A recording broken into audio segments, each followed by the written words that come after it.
C'est bon comme ça? Voilà, Bon. super. Là, ils vont mettre les autres lumières. Voilà, en plus. Ah oui, oui. Voilà. Ok, Voilà. heureux d'être avec vous, donc de pouvoir prendre ce temps. C'est vrai, comme Manu l'a dit, nous sommes beaux-frères. Donc, Elisabeth s'excuse, elle n'est pas là, elle est avec mon autre fils Ben. Ils font la louange ce matin à l'église. Donc voilà, ils préparaient ça. Donc voilà. Et juste une petite parenthèse. Donc, le jour où je me suis marié avec Elisabeth, mon beau-père m'a pris dans ses bras comme ça et puis m'a dit « Maintenant, tu fais partie de la famille ». Et c'est vrai que c'est une grande famille. Moi, je suis une pièce rapportée à la famille. Mais j'ai saisi aussi toutes les bénédictions qui allaient avec. Mais autrement, moi-même, non, moi, j'ai qu'une petite sœur. Moi, maintenant qui a grandi, qui a vieilli. Mais on a eu cette joie de faire partie de cette famille et de surtout découvrir énormément de choses, la mission, la communion, plein de choses qui étaient merveilleuses. Ce matin, on m'a demandé de parler de l'Église. C'est un beau sujet, puisque vous êtes là, et c'est un sujet qui va vous durer normalement toute votre vie. Je réalise que j'ai fait 2 églises dans ma vie. La première, celle où je me suis converti, sur Ebens. Pour ceux qui connaissent, c'est à côté de Grenoble. Et la deuxième, c'est celle où je suis pasteur. Donc, vous voyez, je n'ai pas fait de grands écarts, mais j'ai approfondi ma vie vraiment dans l'église locale. Pour moi, l'église locale est quelque chose d'important et elle doit devenir importante pour chacun d'entre nous. Elle doit être essentielle pour chacun d'entre nous. Parce que c'est le projet de Dieu que nous faisions partie de l'église locale. J'ai une petite page sur le net et cette page, en fait, je l'ai ouverte au début du Covid pour si des gens avaient besoin de prière. Voilà, si des gens avaient besoin de prière, ils tapent ligne de prière ou prière évangélique, peu importe, et ils m'appellent. Peu importe le jour, l'heure. Alors parfois on me téléphone la nuit, surtout quand c'est des décalages horaires que les gars ils m'appellent de Guadeloupe ou quoi. Et ils ont pas peut-être compris tout le rapport du temps. Mais en tout cas, je reste disponible. Et souvent, quand les gens m'appellent, ils ont besoin de prière. Et je leur dis, mais à la fin, je dis, mais est-ce que vous faites partie d'une église? Et la majorité des personnes ne sont pas dans des églises. Ils sont seuls. Ils sont nulle part. Ils sont comme ça. Et je trouve ça malheureux. Donc, je prie avec eux. Et en général, je les encourage à rejoindre une église locale. Vous êtes où? Dans quelle région? Dans quel secteur? Parfois, on m'appelle de La Réunion, parfois, on m'appelle de la Guadeloupe, d'autres fois, c'est de Paris, de Toulouse, peu importe, on m'appelle d'un peu de partout. Et je dis toujours aux gens, rejoignez une église locale. Ne restez pas seuls. Parce que le projet de Dieu, c'est que chacun d'entre nous fassions partie d'une église, que nous nous y engagions. Il y a 33 ans de ça, quand je me suis converti, puisque ça m'est arrivé aussi un jour, je me suis engagé, je suis venu dans l'église, mais je suis venu dans l'église locale sur la pointe des pieds. Et j'ai entendu l'évangile, j'ai commencé à recevoir l'évangile et je me suis, je dirais, incrusté dans l'église locale. L'église locale, petit à petit, a fait partie de moi. Dans l'église locale, j'ai grandi, je me suis développé, je me suis épanoui. Au travers de l'église locale, j'ai découvert ma vraie personnalité, ce que j'étais en Jésus-Christ. Au travers de l'église locale, j'ai pris, je dirais vraiment, je me suis épanoui pleinement. Et quand je regarde derrière moi, je me dis, 33 ans, c'est comme un peu Jacob et Rachel. Jacob, il avait attendu Rachel pendant 7 ans et il nous a dit que quand elle était là, hop, 7 ans, c'était un jour. Et honnêtement, je réalise que 33 ans, c'est comme un jour. Les années passent vite. C'est pour ça que je vous encourage à les passer auprès de Dieu, engagé dans une église, fervent dans une église, aimant l'église locale. Et c'est le projet de Dieu. Jésus a dit, et c'est peut-être mon thème sur lequel je vais développer avec vous ce matin, c'est « Je bâtirai mon église ». C'est tiré de Matthieu 16, 18. Le projet de Jésus, c'est de bâtir son Église avec vous. La question, c'est, est-ce que vous le voulez? Est-ce que vous êtes disposé? Moi, vous voyez, l'Église me fait toujours rêver. Je ne parlerai pas des côtés un peu difficiles, parce que ça fait partie de la vie, ça donne un peu du piment, mais je dirais, ou du sel, piment c'est un peu différent, mais je dirais, j'aime l'Église locale. Et vous devez vous passionner pour l'Église locale. Même après 33 ans. Même après 33 ans, je suis toujours heureux quand je retrouve mes frères et sœurs. Même après 33 ans, je me réjouis de voir des hommes et des femmes nouvelles venir à l'église. Et c'est comme si pour moi c'était « Yes! Encore quelqu'un! Super !» Il y a toujours une réjouissance dans mon cœur. Pourquoi? Parce que j'y crois. Parce que je suis dedans. Parce que je me suis impliqué. Parce que ça fait partie de ma vie. Ma femme est impliquée. Mes gamins sont impliqués. Ils aiment le Seigneur. Alors bon, c'est des jeunes, 23, 25 ans. Il y a un peu des trucs parfois... Bon, je ne comprends pas tout honnêtement, mais je me dis que j'ai été comme eux. Donc, bref, parfois c'est pas simple. Hein. Donc, en tout cas, on se réjouit qu'ils puissent s'engager chacun et qu'on ait réussi à leur transmettre quelque chose.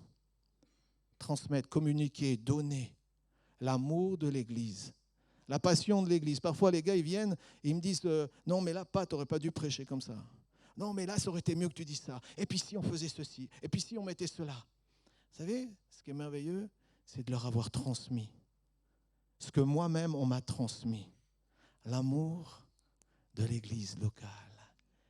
Aimer l'œuvre de Dieu. Se passionner pour elle. Avoir une projection.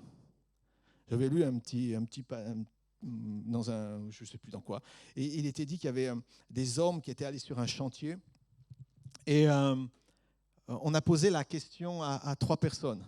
Au premier, on lui a dit « Qu'est-ce que tu es en train de faire ?» Il a dit je prends des pierres, je ramène des pierres. Au deuxième, on lui a dit « Et toi, qu'est-ce que tu es en train de faire ?» Ah moi, je suis en train de bâtir un mur. Et au troisième, on lui a dit, alors qu'il n'y avait pas grand-chose de fait, « Et toi, qu'est-ce que tu es en train de faire ?» Il dira « Moi, je suis en train de bâtir une cathédrale à la gloire de Dieu. » Tout est question de perspective dans l'Église. Tout est question de perspective. Qu'est-ce que tu vois? Qu'est-ce que tu es en train de faire? Qu'est-ce que tu projettes? Elle est belle, la maison du Seigneur. Elle est belle, son Église, parce qu'elle est composée par chacun d'entre vous, chacun d'entre nous.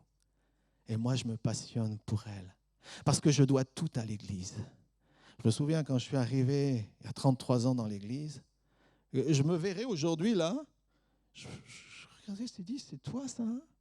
C'est lui ça? C'était moi? Comment? Je me réjouis de tout ce que Dieu m'a donné. J'ai grandi, appris, reçu. Je me suis développé. J'ai compris des choses que je ne comprenais pas. Ça a ouvert mon horizon. J'ai appris dans mes rapports avec les autres. J'ai appris avec les autres. J'ai appris à apprendre des autres.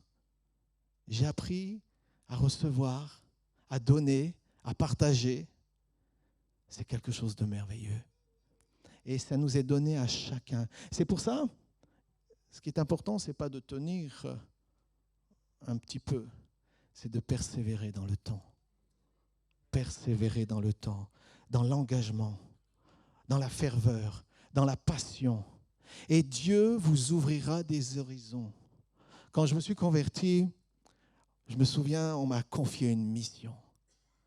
La mission, quelques mois après ma conversion, ça a été de peindre un mur comme ça. Il y avait un grand mur quand on rentrait dans l'église locale à Ebens. Et de peindre un mur en blanc, comme un peu ici là. OK. Et vous savez, j'étais fier. Chaque fois que je passais devant ce mur, je regardais ceci. J'étais fier du mur. J'étais fier d'avoir peint un mur dans l'église. J'étais heureux de l'avoir fait. Et puis après, j'ai commencé à faire d'autres services. Puis dans sa grâce, un jour, un missionnaire était là. Et ce missionnaire prêchait sur l'engagement. J'avais que quelques mois de conversion. Hein. Il prêchait sur le service, sur l'engagement. Il disait « Engagez-vous, partez en mission !» À la fin, je suis venu le voir, j'étais là. En plus, j'aimais voyager. Ça tombait bien. Je lui ai dit, hey, je suis prêt. Oh, il m'a dit, oh là, attends.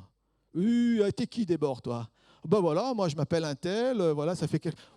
Attends, va d'abord voir avec ton... Et là, il a redescendu la pression, comme ça. Bon, moi j'étais à fond, hein, j'étais prêt à partir. Je bossais, mais j'étais prêt à arrêter mon boulot tout de suite. Bon, ça a mis quelques mois. Mais dans sa grâce, le Seigneur a permis que je parte au Tchad.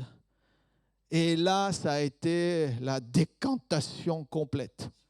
Je me suis dit, mais comment les gars ils peuvent vivre dans une communauté chrétienne? On travaillait dans un orphelinat. Comment on peut vivre les uns sur les autres comme ça?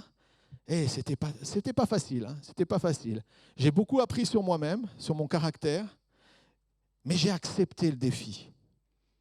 Je ne suis pas sûr qu'on aurait misé sur moi à la fin. Parce que je me souviens toujours, pour ceux qui le connaissent, j'étais habillé en jean assez moulant. Là, c'est Elastam, donc ça va. Hein. Mais là, je suis arrivé au Tchad. Je n'avais pas beaucoup de vêtements. Hein. J'avais un jean, deux jeans peut-être. Et je me souviens comme ça. D'abord, j'arrive à N'Djamena. Après, je prends un avion pour aller sur Sarre. Et là, c'est Jean-Marie Ribet, que peut-être vous connaissez, qui m'a accueilli. Il était venu me chercher. Et je me souviens toujours, on avait 100 km à faire. On a mis des heures et des heures et des heures et des heures et des heures et des heures parce que la voiture tombait en panne quasiment tous les 3 km. Et j'ai jamais trouvé une route aussi longue. Je lui ai dit, ça démarre bien l'Afrique. C'est comme ça, je ne sais pas où on va aller, mais ça m'a fait du bien. Et je me suis engagé dans les petites choses qu'on m'a confiées. Et ensuite, quand je suis revenu sur la France, j'ai fait l'IBD, je me suis investi dans l'église locale. Par la suite, je me suis marié avec Elisabeth, que j'avais rencontrée. Oui, au fait, celui qui avait dit « engagez-vous », c'était mon futur beau-père. Mais il ne le savait pas et moi non plus. Mais je vous dis, vraiment, vous êtes surpris. Hein, quand vous commencez à chercher Dieu, à vous engager pour lui, Dieu va vous bénir. Dieu va vous donner en abondance. Je me suis engagé avec les frères, la plupart d'ici, qui sont sur Grenoble, je me souviens, pour les colonies, pour Vauvert. J'ai appris à devenir responsable. Vous savez, Dieu, si Dieu t'a choisi, il va te prendre et il va te former petit à petit. Il va te décanter et il va te façonner. Il va prendre son temps. Il ne va pas te brusquer. Mais il va prendre son temps pour t'emmener plus haut, plus loin. Et c'est ce que Dieu a fait avec moi. Après l'école biblique, dans l'église locale, je me suis investi dans l'église locale, je remercie le Seigneur pour ça, je me suis investi dans les colonies. Et puis, un jour, on m'a appelé, on m'a dit, tiens, on aurait à nouveau besoin de toi au Tchad pour être responsable, cette fois-ci, d'un orphelinat. Et là, j'ai répondu à l'appel. J'y suis resté quelque temps, je suis revenu au bout d'un an et demi, et en parlant avec Jean-Marie, qui était à l'époque aussi notre pasteur, je lui ai dit, voilà, j'ai la possibilité de repartir avec Pascal Bonaz à N'Djamena. Et là, nous sommes repartis avec Elisabeth. À cette époque, Elisabeth n'avait pas accouché encore du deuxième. Elle a accouché par la suite là-bas. Et après, je me mélange dans les années. Alors, encore, ok, voilà. Et en tout cas, on a eu un autre deuxième fils. On était à N'Djamena. J'ai pu servir avec Pascal, apprendre dans l'église locale, l'église à N'Djamena, l'église apostolique, m'engager auprès de l'église, servir l'église. Et là, j'ai trouvé ma vocation. J'ai découvert ma vocation. Un jour, j'ai réalisé dans mon cœur que Dieu m'appelait au pastorat. J'ai réalisé dans mon cœur que c'est ce que j'aimais. Prendre du temps avec les gens, aimer les gens, partager avec eux. Et Dieu a permis dans le temps, dans la suite des temps, que je devienne pasteur sur la France. Tout ça pour vous dire, c'est que Dieu vous appelle, Dieu vous choisit pour vous inclure dans son église. Je bâtirai mon église. Et il faut bien comprendre, l'église, c'est la seule institution que Dieu a promis de bâtir et de bénir. D'où l'importance de demeurer à l'écoute de son esprit afin de discerner les différentes étapes liées à cette construction. Il y a l'Église en général, bien sûr, et il y a toi, membre du corps de l'Église, dans laquelle Dieu t'appelle, et Dieu t'appelle justement à l'engagement, au service, au don, à te passionner pour lui. Moi, je suis passionné par l'Église locale. J'aime mon Église. J'aime m'investir. J'aime voir des gens s'investir. J'aime voir des personnes qui se donnent à Jésus parce que je sais que c'est la meilleure chose qu'ils ont à faire. Le Seigneur est l'architecte de son Église. Il en possède les plans et son désir sera de nous communiquer les différents moyens pour arriver à harmoniser cette construction. Jésus voyait la perspective, comme ce bâtisseur. Jésus voit la perspective, il voit dans le temps. Nous, on ne voit pas, mais lui, il voit tout ce qu'il va réaliser au travers de cette Église. Pourtant, au départ, il y avait juste Pierre qui a eu une révélation. Il a dit, tu es le Christ, le Fils du Dieu vivant. Suite à ça, Jésus a dit, c'est bien, je bâtirai mon Église et le séjour des morts ne prévaudront pas sur elle. Et tout de suite après, il a dit, maintenant, c'est bien. J'ai achevé une partie de ma mission. Une partie de ma mission. La révélation était rentrée dans le cœur. Et maintenant, cette révélation coule dans chacun d'entre nous. Je suis participant de l'œuvre de Dieu. Jésus la voit finie, mais nous, on est pour l'instant dans la construction. On bâtit. Je suis l'Église, tu es l'Église. Nous sommes l'Église de Christ. Et nous façonnons cette Église. Nous bâtissons cette Église. Nous construisons cette Église. Ici, à Île-d'Abo, à Saint-Priest, à Lyon, dans la région, sur la France, en Europe, en Afrique, en Amérique. Nous bâtissons, nous développons, nous travaillons. Et c'est Jésus, l'architecte. C'est Jésus, la tête. C'est lui, Jésus, qui va nous communiquer l'enthousiasme, la passion, la foi, le désir. Est-ce que tu aimes l'Église? Est-ce que tu te passionnes pour cette œuvre? Est-ce que tu y crois encore? Parfois, on a tendance à avoir oublié certaines choses. On n'est pas que là que pour meubler, pour passer le temps parce qu'on n'a rien d'autre à faire. On est rentré dans un projet divin. Et moi, je me réjouis d'être dans ce projet. Je me réjouis de participer à ce projet. Et ça devrait être une joie dans chacun de nos cœurs. Jésus est l'architecte. Il sait que cette construction ne se fera pas sans difficulté et que toutes les puissances de l'enfer se ligueront contre elle. Il le sait. Jésus savait d'avance tout ce qui se passerait, tous les conflits, toutes les luttes. Mais il nous a donné les moyens, justement, de devenir vainqueurs face à toute cette puissance qui voudrait se déferler sur l'Église locale. Et parfois, nous sommes affectés, atteints, touchés. Parfois, nous sommes affaiblis. Parfois, nous sommes attristés. Mais jamais abattus, jamais vaincus. Parce que c'est Jésus qui bâtit son Église.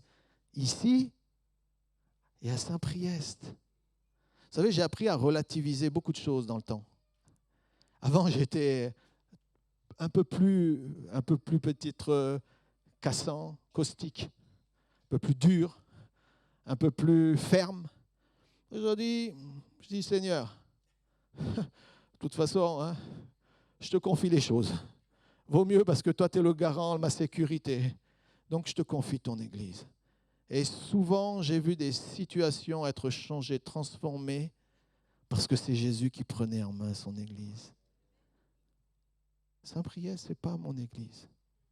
Parfois, on dit au pasteur, tu as une belle Église. Je dis, malheureux, tais-toi vite, parce que ce n'est pas à moi. C'est pas à moi. Moi, je suis juste serviteur.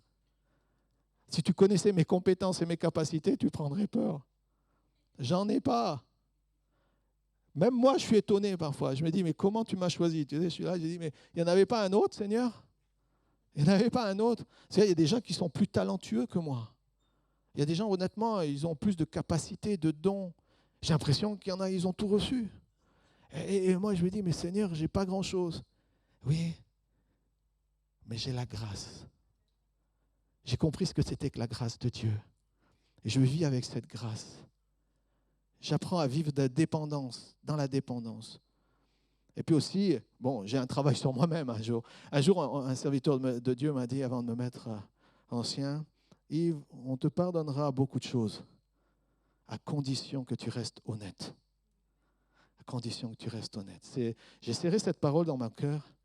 Je dis, Seigneur, apprends-moi toujours à être honnête avec les gens, avec mes frères et sœurs, dans l'Église, dans mes relations avec les gens qui sont autour de moi. Donne-moi toujours, Seigneur, de te laisser vivre au travers de moi. Donc, Christ a aimé l'Église, on le sait, il s'est livré lui-même pour elle. Et moi, je bénis le Seigneur parce que ce n'est pas moi qui me suis livré. C'est Jésus qui a tout accompli. Moi, je rentre juste maintenant dans le processus de Dieu. Et c'est ce que nous devons faire chacun. Rentrer dans le processus de Dieu. Rentrer dans ce que Dieu a prévu d'avance pour nous. L'Église a du prix aux yeux de Dieu, car son Fils s'est donné entièrement pour elle. Aujourd'hui, l'Église se compose de tous ceux qui, au fil des siècles, ont saisi et accepté pour eux-mêmes l'œuvre expiatoire de Christ. Avant nous, après nous, beaucoup d'hommes et de femmes qui ont fait et qui feront partie de cette œuvre merveilleuse. Aujourd'hui, l'Église est là, vous, moi, bâtiment, structure, hommes, femmes, mais un jour tout ça, ça passera. Un jour, on sera dans la gloire. Il n'y aura qu'un seul berger, un seul conducteur, un seul Seigneur, une seule Église, un seul peuple, une seule nation. Ici, on a chanté tout à l'heure concernant les nations. Moi, je me réjouis d'avoir beaucoup de nations aussi dans l'Église. Alors, bien sûr, c'est tout du continent africain et quelques Espagnols aussi, un Anglais qui est perdu au milieu de nous. On ne lui en veut pas. Ce n'est pas de sa faute, le pauvre. Il s'est marié avec une Française. Bon, on s'est adapté. Par contre, essayez pas de faire de l'humour avec un Anglais parce qu'ils ne comprennent pas. Hein. Ils n'ont pas le même humour que nous. J'ai appris ça. Bon, parce que j'aime bien faire des blagues. Vous savez, c'est mon truc aussi. Je suis assez cool quand même comme gars. Ouais, c'est ça. Et j'ai vu avec les Anglais, ça passe pas. Donc, il faut que je me maîtrise un peu plus. Mais c'est l'Église des nations. Tout peuple, toute nation. Et on se réjouit. Et je me réjouis de voir la diversité du corps de Christ. Je me réjouis de voir des jeunes, des moins jeunes. Hein, on avait fêté dernièrement un anniversaire, 99 ans. Hein, jeunes et vieux se réjouiront ensemble. Bon, c'est bien. J'aime bien voir des petits comme ça, des bébés. J'aime bien voir les personnes âgées. J'aime bien voir les couples. Alors, malheureusement, il y a les célibataires qui veulent se marier. Je pense qu'ici, c'est le même cas. Ils courent après la promise ou le promis. Donc, on prie, Seigneur, dirige leurs pas, hein, pour pas qu'ils se trompent. Mais, bon, bref, pour parler de l'Église, elle demeure en construction, et cela jusqu'au retour du Seigneur. Dimanche après-midi, on avait Josué, il a parlé sur le retour du Seigneur. On a essayé de lui arracher la date. Il n'y a rien à faire. Le gars, il est dur comme un roc. Hein, je ne sais pas pourquoi. Hein, il garde tout pour lui. Pourtant, on a l'impression que ça allait jaillir, ça allait sortir. Mais il nous a dit, soyez prêts simplement. Alors, on se prépare, on continue. Et c'est comme ça que doit vivre l'Église. L'Église doit être prête. C'est pour ça qu'on enseigne, qu'on exhorte, qu'on reprend, qu'on encourage. C'est pour que vous soyez prêts pour ce jour glorieux, ce jour merveilleux, où nous, corps de Christ, peuple de Dieu, nous nous retrouverons auprès du Seigneur. Hein? Comment vous allez rentrer? Moi, j'aime bien, parfois j'aime bien faire des petites scènes comme ça sur l'Église, à l'Église. Et je leur dis aux gars, je dis, mais comment vous voyez votre entrée dans le ciel? Je dis, tu vois que tu vas rentrer par la petite porte là-bas? Tout d'un coup, tu es là, tu n'es plus là, tu passes par la petite porte là-bas. Porte dérobée, tu vas, tac, tac, bonjour, je m'appelle un tel, il y a un peu de place pour moi? Comment tu vois ton entrée dans la gloire? Ah, moi, je l'imagine. Moi. Alors, je me fais un peu des films dans la tête.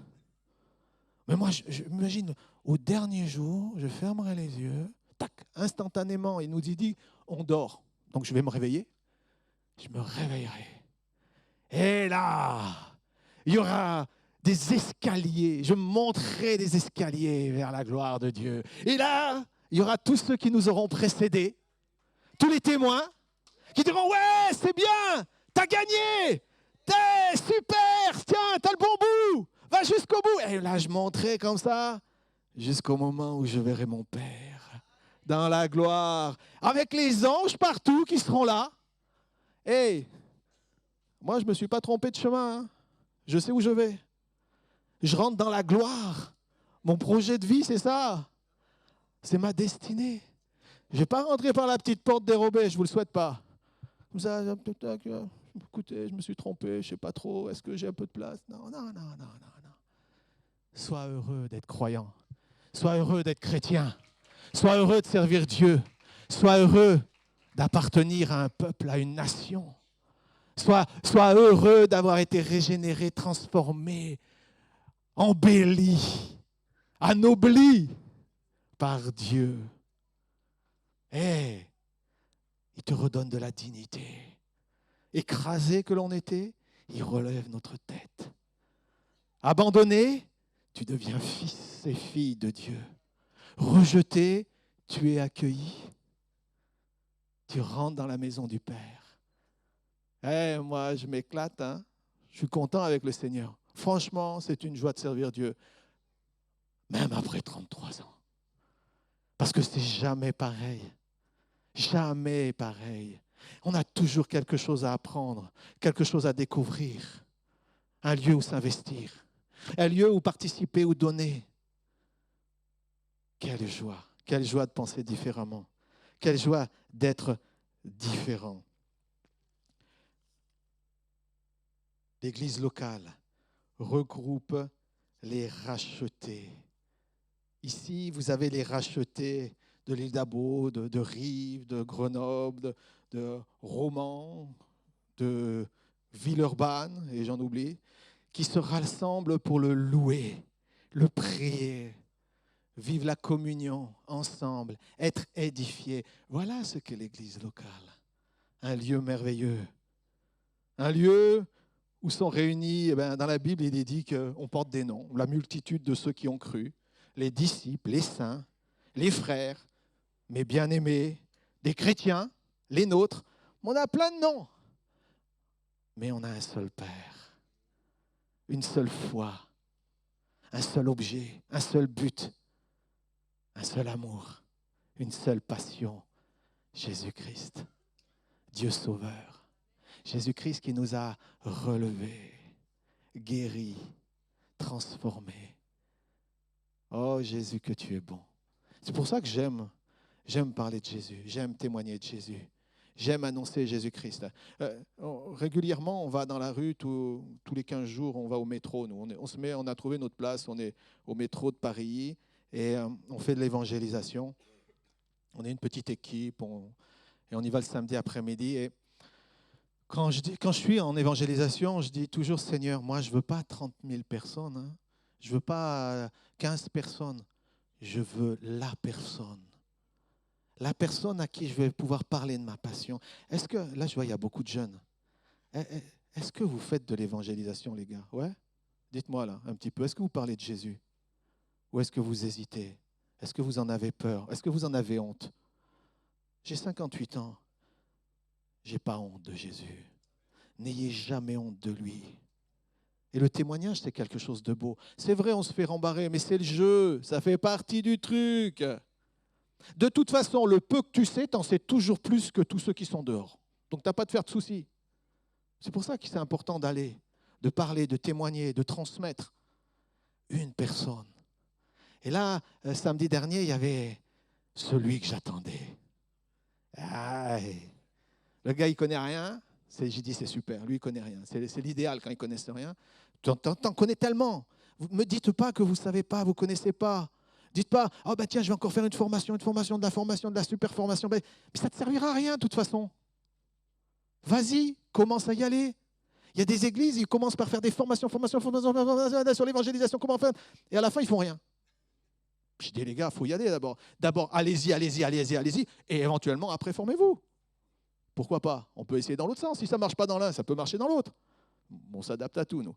Et là, le gars, il était là, un peu tranquille, cool. Il ne connaissait rien. Et je lui ai parlé de Jésus. Je lui ai parlé que Dieu l'aimait. J'en avais besoin que d'un. Et je me suis réjoui. À la fin, j'ai dit, allez, devant la place du métro, tu as tout le monde qui passe. J'ai dit, allez, on prie, hein? Il me dit, oui, on prie.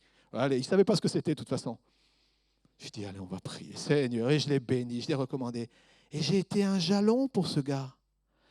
Et je crois que demain, ce gars-là rencontrera quelqu'un d'autre, qui sera lui-même un jalon, qui l'accompagnera. On sera étonné le jour où on sera dans le ciel. Hein. On va dire, mais comment lui, il est là? Mais oui, souviens-toi, tu lui as parlé une fois. N'hésitez pas. Soyez heureux d'être croyants. Et soyez heureux d'appartenir à une église locale. Soyez heureux d'appartenir au corps de Christ. Soyez heureux de transmettre l'évangile, la bonne nouvelle. N'en ayez jamais honte. Je n'ai pas honte de Jésus. Vous savez, on a des frères et sœurs qui souffrent, qui sont persécutés dans le reste du monde pour leur foi. Pour leur foi.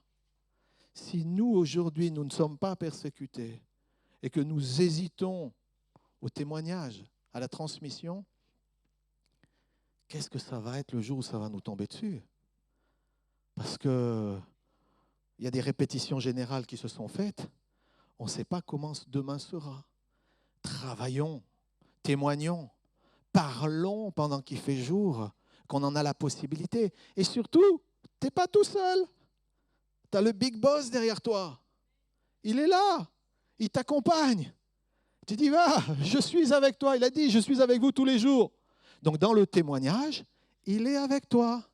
C'est pour ça, moi, ça ne me dérange pas. Hein, j'y vais comme ça. Alors, parfois, il y a des choses bizarres. Parfois, on bouscule. Parfois, spirituellement, il se passe des choses. J'étais avec un frère, la dernière fois, on était au métro, on attendait comme ça. Et il y a un gars qui est arrivé. Oh, pauvre ami, quand on l'a vu venir, on ne faisait rien. On s'est dit, tu vas voir, celui-ci, il est pour nous. Ah, ça n'a pas loupé, hein? Il est venu là devant nous, il a gesticulé, crié, bavé, machin, tout. C'est Seigneur, Jésus. Ouh. Après le bac, paf, hop, il est parti et il a disparu. Voilà. Il dit, bon, bah, c'est bon, on peut retourner au boulot. C'est bon, on a continué. Il y a des trucs bizarres, mais ça fait partie de la vie. Tu n'es pas seul. C'est pour ça que je t'encourage, toi qui fais partie de cette multitude qui ont cru, à servir Dieu, à l'aimer. Alors bien sûr, le Seigneur a donné des instructions précises. Ne pas faire ce qui me plaît.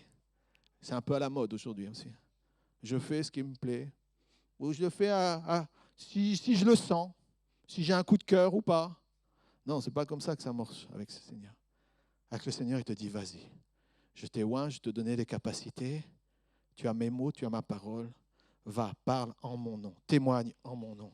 Parce qu'autrement, le risque, eh bien, c'est d'attrister ou d'éteindre le Saint-Esprit. La Bible en parle. Hein. Par une vie négligente, on peut attrister ou on peut éteindre le feu qui est en nous. Alors, n'éteignez pas ce feu. Parfois, à tout jeune converti, on marche avec le Seigneur et on laisse tout tomber. On abandonne les choses parce qu'on a des grands rêves ou d'autres aspirations où les choses ne se passent pas comme on voudrait. Sois patient. Vous savez, l'Église, c'est un lieu où tu vas apprendre la patience. Parce que tu as ton caractère qui doit être transformé. Moi, pendant 25 ans, 23 ans, j'ai eu un formatage dans ma tête. Okay, j'ai été formaté par la société, le système, le monde, les conceptions de ce monde. Donc maintenant, le Seigneur va prendre son temps pour transformer. Ce n'est pas du jour au lendemain, ça prend du temps. Chaque leçon doit être bien comprise. Chaque leçon doit être assimilée pour que tu puisses servir le Seigneur. À un moment donné, je travaillais sur Grenoble et ça faisait 5 ans que je galérais dans une boîte, chrétien, tout ça, ok. Et je galérais dans cette boîte et je dis, Seigneur, pourquoi tu ne me sors pas de là? Franchement, je ne comprenais pas. Il fallait que je travaille, j'avais une famille et tout ça, donc il fallait qu'il se passe quelque chose. Et en plus, j'avais mauvais caractère. Quand mon patron me disait quelque chose, j'étais dans une petite entreprise d'artisans, Quand le patron me disait quelque chose, me donnait un ordre, c'est comme si cet ordre, je n'étais pas réceptif à cet ordre. C'est quelque chose qui m'agaçait. J'étais vraiment, vraiment pas réceptif à ce qu'on me disait. Et du coup, je stagnais. Et plus je stagnais, plus je devenais en colère. Et plus j'avais du mal à obéir, à écouter, à être d'accord même. Normalement, le patron il te dit un truc, tu es au moins d'accord, quoi, ou alors tu t'en vas. Mais là, je n'arrivais pas. Mais j'étais obligé de bosser, j'étais obligé parce que j'avais une famille. Et au bout de 5 ans, le Seigneur, dans sa patience, il attend, hein, il prend du temps avec vous pour que tu comprennes en profondeur la leçon. Ça met le temps. Un jour, je pleurais devant Dieu. Je dis, Seigneur, regarde, j'ai 33 ans. Qu'est-ce que j'en fais? Mais qu'est-ce que je fais là? Mais pourquoi je traîne dans cette boîte alors que je sens que j'ai un appel dans mon cœur, alors que je sens que Dieu m'appelle à le servir? Et Dieu m'a parlé. Dieu m'a parlé. Tranquillement, Dieu m'a parlé. Il m'a dit, Yves, mon esprit est comme un souffle léger qui vient, qui donne des directives. Un souffle léger. Quand on te donne un ordre audiblement, tu n'arrives pas à obéir.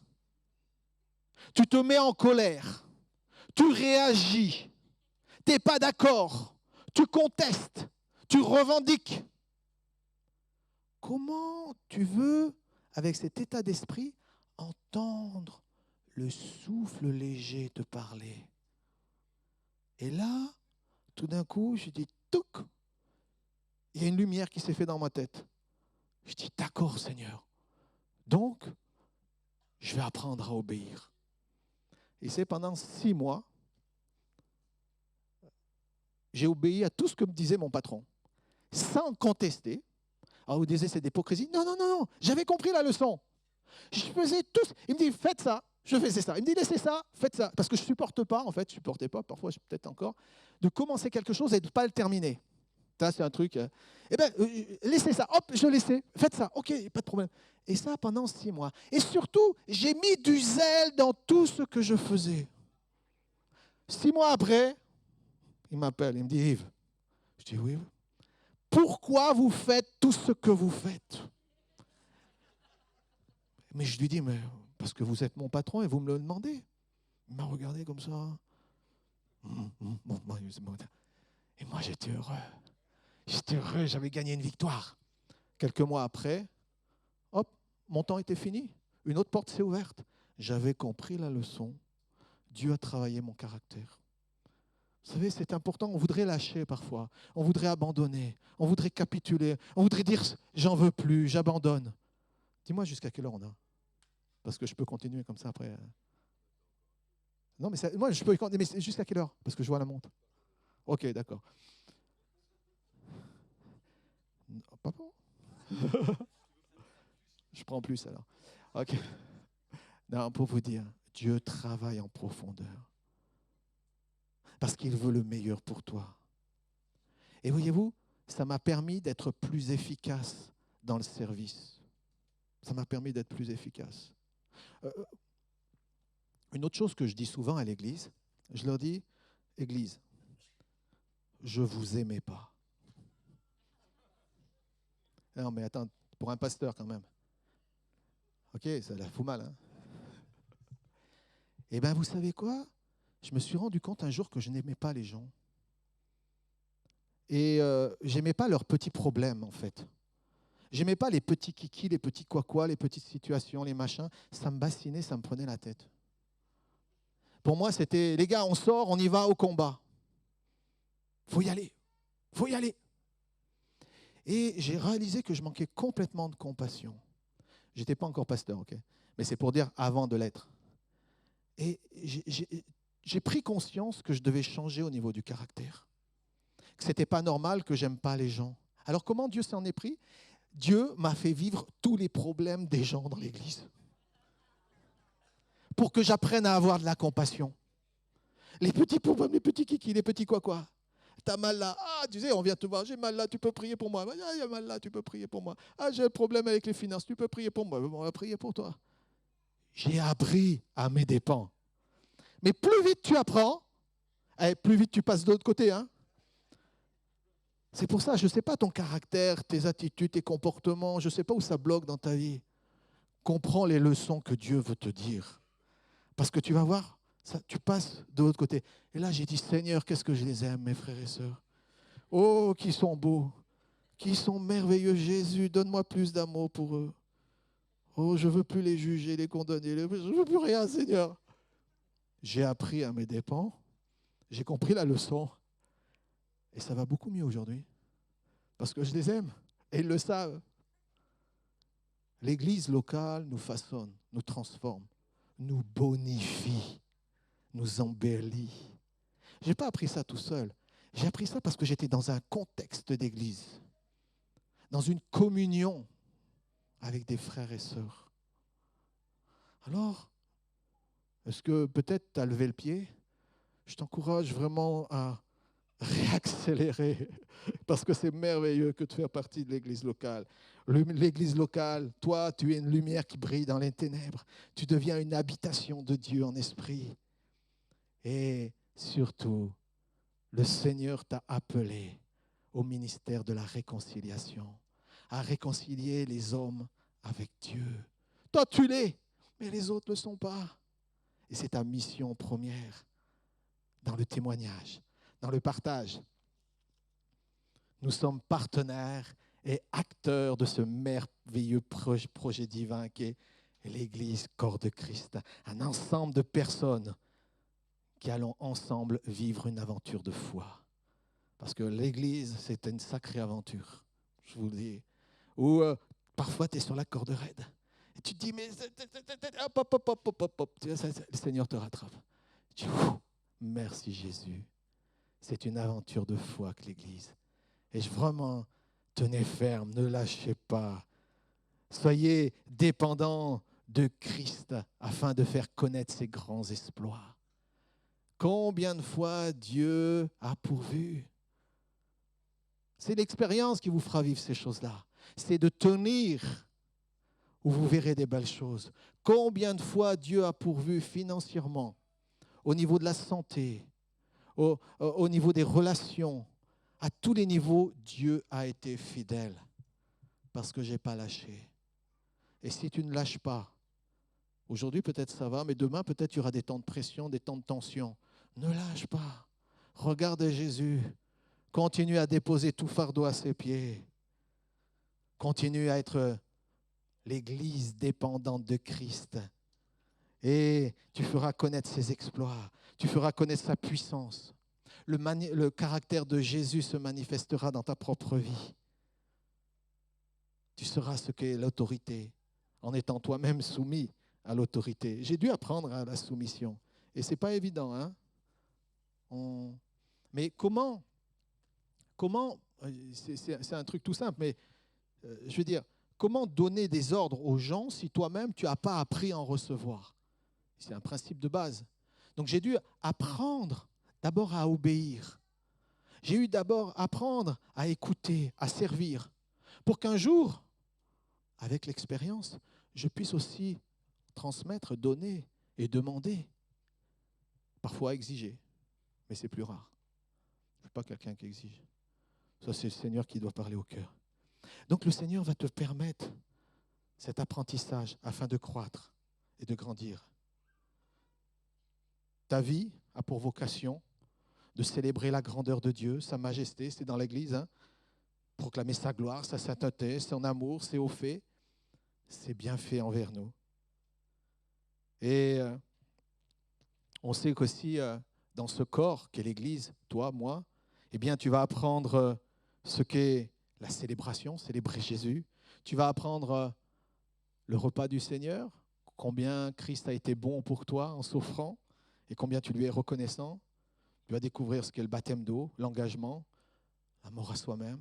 C'est un enterrement joyeux, hein, le baptême d'eau, il faut le dire, parce qu'on rentre dans quelque chose de nouveau. Tu vas être édifié, enseigné, tu vas pouvoir développer des vocations, ta vocation.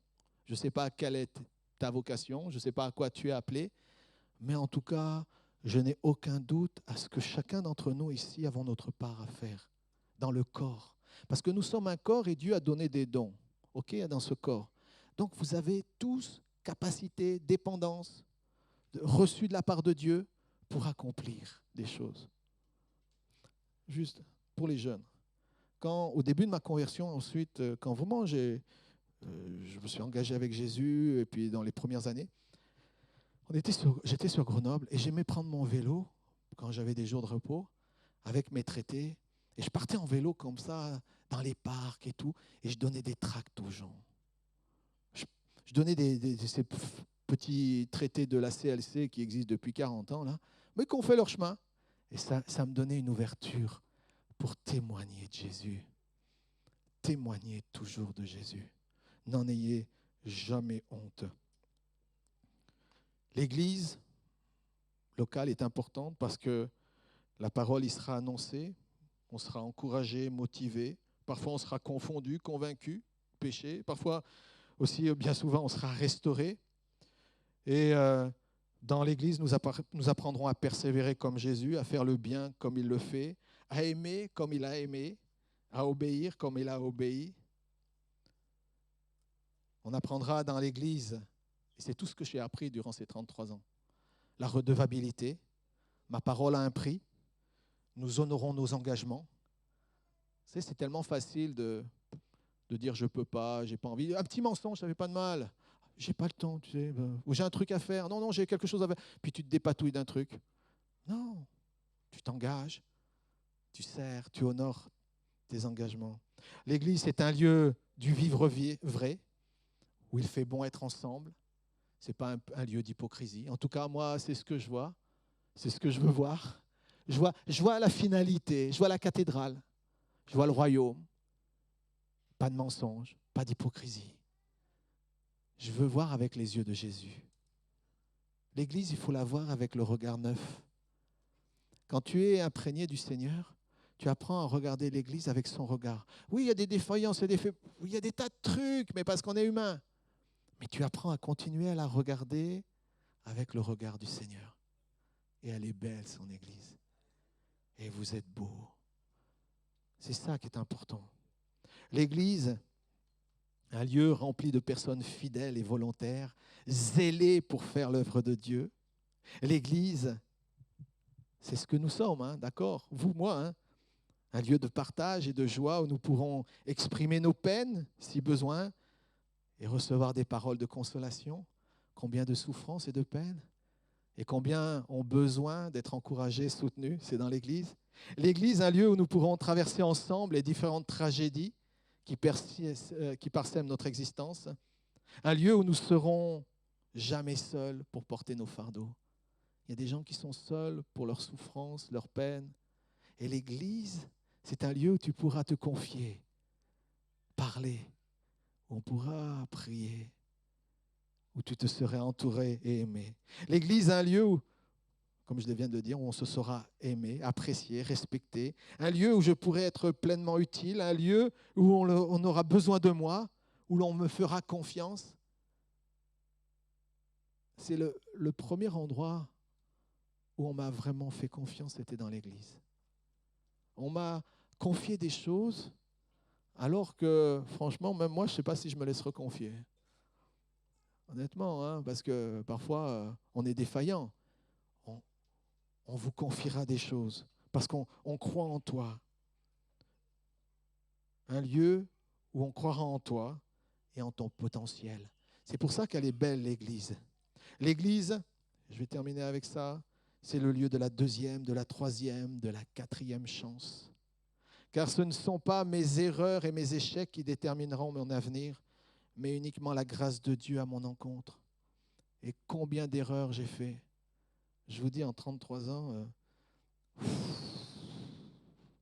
dans les comportements, les attitudes, les relations, dans les jugements. Mais vous savez ce que Dieu m'a fait cette grâce de me faire prendre conscience. Bon, il a mis une épouse à côté de moi aussi. Elle travaille dur, elle. Hein. Elle sait me convaincre aussi. Avec le Saint-Esprit, elle, ça fait beaucoup, quoi. Je ne peux pas résister. Ah, ça fait trop, là, tu craques. Hein. En tout cas, ce que j'ai découvert, oui, j'ai fait des erreurs. Et tu feras des erreurs. mais tu commettras des erreurs. Mais la grâce de Dieu reste là. Et quand tu sais t'humilier, demander pardon simplement. Combien de fois, parfois, du haut de l'estrade comme ça, j'ai aucun problème avec ça, avec l'Église. Je dis, écoutez, frères et sœurs, là, ce coup-là, je me suis planté lamentablement. Et j'ai eu à demander pardon parfois. Et ça s'appelle la grâce. Parce que tu reconnais tes erreurs et le Seigneur apprécie ces choses-là. Il relève ta tête et tu continues. Ce n'est pas par mes propres forces. Ce n'est pas par mes talents. Ce n'est pas par mes dons. Ce n'est pas par mes compétences. C'est uniquement la grâce de Dieu qui permet que je sois là aujourd'hui. Que je vive ce que je vive. Que je partage ce que je partage. La grâce de Dieu envers toi. Mais cette grâce, il faut aussi venir la chercher. Dieu veut te donner. Viens, viens et reçois. L'Église est un bon cadre pour cela. N'abandonne pas l'Église. Si tu voulais l'abandonner, en tout cas, je t'encourage à ne pas l'abandonner. L'Église, un lieu où l'on priera pour toi, pour moi, parce que l'on voudra le meilleur de la part de Dieu pour toi. Quand les gens viennent à la prière, on demande simplement, Seigneur, bénis-les. Bénis-les, encourage-les, fortifie-les, relève-les. C'est ça l'Église. C'est un lieu où on souhaite le meilleur pour nos frères et sœurs, pour mon voisin, pour celui qui est à mes côtés, où j'aspire juste à ce que la grâce le touche encore, où j'aspire que la guérison vienne dans son être, dans son âme, dans son corps. Et là où il a été affecté, affaibli, touché, Seigneur, fais du bien. Fais descendre ton onction. L'Église, elle est belle. Un lieu où on ne me jugera pas. Un lieu où on ne me condamnera pas. Un lieu où on ne se moquera pas de moi. Un lieu où on m'aimera pour qui je suis. Elle est belle, l'Église de Jésus. Vous êtes cette Église, je suis cette Église, nous sommes cette Église. L'Église, c'est ma famille. J'apprends à faire le bien au cœur de l'Église. J'apprends à partager. J'apprends à pratiquer la libéralité, l'hospitalité. J'apprends à devenir responsable. L'Église, c'est tout un programme. Vous êtes invités à ce programme. Vous êtes invités à être touchés par Dieu dans ce programme. Repensez à ces trois hommes. Un, il voyait une pierre, l'autre, il voyait un mur, et l'autre, il voyait une cathédrale à la gloire de Dieu. Vois les perspectives de Dieu comme ça. Vois plus loin, espère grand. Demeure attaché à Dieu plus que tout. Passionne-toi pour lui. Aime-le, désire-le. Mets-le à la première place. Je vous dis, 33 ans, c'est passé comme ça. Et quand je me retourne, je dis, Seigneur, on a fait tout ça. C'est lui qui l'a fait. Mais moi, je me rends participant aussi. Je dis, Seigneur, on a fait tout ça. Dieu a fait des belles choses. Dieu continuera à faire des grandes choses. Dieu est merveilleux. On va prier. Je ne sais pas, Manu, tu veux prier, non? Voilà, d'accord. Et puis je te laisse.